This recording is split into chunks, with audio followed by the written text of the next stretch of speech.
recruitment ng mga caregivers sa South Korea. Atin namang pag-usapan kasama si Assistant Secretary Levinson Alcantara ng Pre-Employment Services ng Department of Migrant Workers. Asek Alcantara, magandang tanghali po at welcome sa Bagong Pilipinas Ngayon. Magandang tanghali po, Yusek Edu, Ma'am Ninya, at magandang tanghali po sa ating mga magiliw na tagapanood ng Bagong Pilipinas Ngayon. Asek, naglungsad po ng proyekto ang Pilipinas at South Korea para sa pag-recruit ng caregivers na magtatrabaho doon. Pakibigyan niyo po kami ng detalye dito sa proyektong ito at ano po bang layunin nitong proyektong ito? Thank you ulit, Yusek Edu. Ito pong caregiver na pilot program natin na pag-deploy ay nasa ilalim po ng employment permit system. Ang employment permit system sa Korea po ay nakailalim naman sa isang bilateral labor agreement na dati na po nating ini-implement.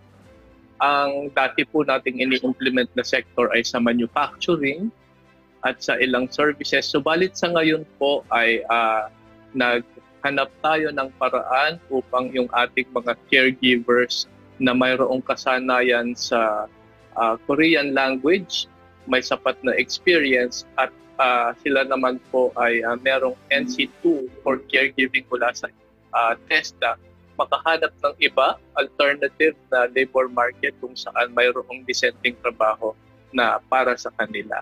Sa Korean side naman po, ito ay isang programa ng kanilang gobyerno upang matulungan yung mga double income families na nagpapasimula ng pamilya para mas balanse ang kanilang work and life.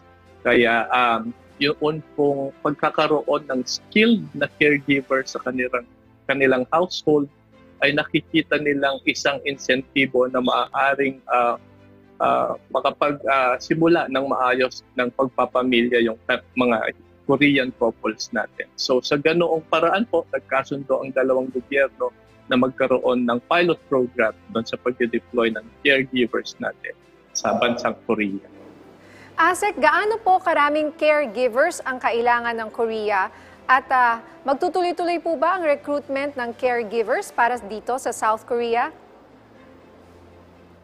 Magandang tanong, Ma'am Ninya. Sa ngayon po, pilot program lang po ito para matest natin yung kung match nga po ba yung ating mga caregivers para sa kulturang Koreano. Kung kaya 100 positions lang po sa pilot test natin ang kanilang pipiliin, and depending on the assessment, baka po magkaroon at magbukas ng iba pang opportunities sa mga susunod na batches. Asek, paano po natin sisiguraduhin yung competency at quality ng mga recruits po natin? Ano-ano po ang mga requirements at qualifications para po sa mga nagnanais na maging caregiver sa South Korea? Yusek, very specific yung kinakailangan para sa pilot project natin. Dapat po ay mga kababaihan na aplikanteng merong edad 24 hanggang 38. Ibig sabihin po mga ipinanganak mula May 11, 1985 hanggang May 10, 2000. Ganun po ka-eksakto. Tapos may valid na national certificate 2 o NC2 sa caregiving. Yung validity po nito madali lang pong ma-check doon sa test.gov.ph na website. At yun pa pong ibang mga qualification, of course, may EPS, CBT computer-based test na proficiency. Nakapasa sila dapat doon.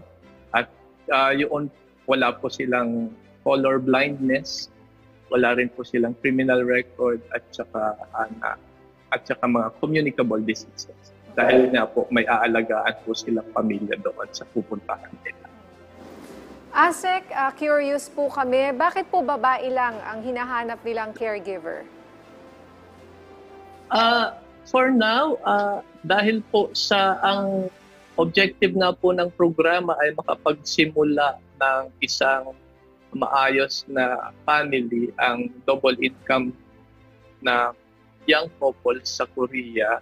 They also, ang mga employers po feel that yun kung nasa ganitong demographics, edad at kasarian, yung makakatustos noong care na kakailanganin ng bata na miyembro ng pamilya o kaya ay nagbubuntis na ina doon sa Korean household na mga ngailangan ng caregiver.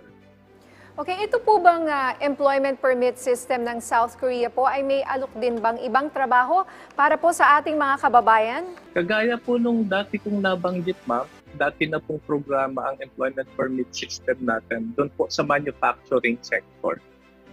Pabrika po, iba't ibang klaseng positions sa pabrika ng Korea. ASEC, learning from our experiences sa mga, kunwari sa Middle East po, no, yung mga bansang pinapadala natin ng mga OFW natin, itong pilot implementation po ba ito, may measure po ba tayo to protect naman our caregivers from discrimination and abuses dito sa South Korea? Very good question po, Yusek. Actually, yun pong sinasabi nating caregiving pilot, may sarili po siyang employment contract para sa ating mga participants na mapipili. At ang employment contract po na ito ay dinevelop bilaterally through consultation ng dalawang sides at nakapaloob po doon lahat ng mga protection, minimum standards, maayos na pasweldo, pati po oras ng pagtatrabaho, sinong mag-aalaga sa mga caregiver natin, kung ano yung social protection na mayroon sila, nandoon po lahat. May sariling employment contract po ang ating mga caregiver na makakapasa at makakapasok sa ating pilot program. ASEC, batay po sa inyong datos, ilan po ba ang Filipino seasonal workers dyan sa South Korea ngayon? Ma'am Ninya, sige po. For context, yung pong seasonal worker sa agriculture, medyo ibang programa po ito. Yung pong employment permit system natin ay nasa ilalim ng Ministry of Employment and Labor. Samantalang itong seasonal workers naman po ay pinapatupad ng Korean Ministry of Justice. At yun pong pagpili ng mga workers dito sa seasonal work program nila ay dumadaan po sa pamamagitan ng LGU to LGU na agreements natin. So the selection process goes through the local government units. Pero simula po nitong Abril, Marso pala, simula po nitong nakaraang buwan ay atin na pong ipinasok sa proseso ng Department of Migrant Workers yung mga employment contract at pag-i-ensure na OWA members po yung mga seasonal workers natin. So having said that, sa ngayon po as of May 8, meron na po tayong mga 3,792 na na-document through the Department of Migrant Workers na seasonal workers participants papuntang Korea. ASEC, balikan lang namin saglit yung ating caregiver program sa South Korea. Paano po ba at saan po maaaring mag-apply ang ating mga kababayang nais magtrabahong caregiver po? Timely question po, Yusek, dahil ang e-registration po sa mga interesado dito, meron lamang pong nakalaan na 2 araw for registration. Starting tomorrow, 8 a.m. hanggang May 10, 5 p.m. po. Meron pong microsite doon sa dmw.gov.ph na nakatalaga para sa EPS.